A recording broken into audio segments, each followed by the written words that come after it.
The floodwaters didn't just bring destruction, they brought them back. The rain fell for 40 days and 40 nights, or at least it felt that way. The river swelled, swallowing the town whole. We thought the worst was over when the waters began to recede, but that's when we started seeing them. Pale, shimmering figures drifting through the muddy streets, their forms translucent against the wreckage.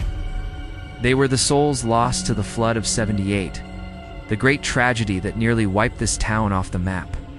Now, the haunting tides have returned them. They wander aimlessly, their silent screams trapped in the currents, searching for the bodies they were torn from. They don't want to harm us. They just want to be whole again.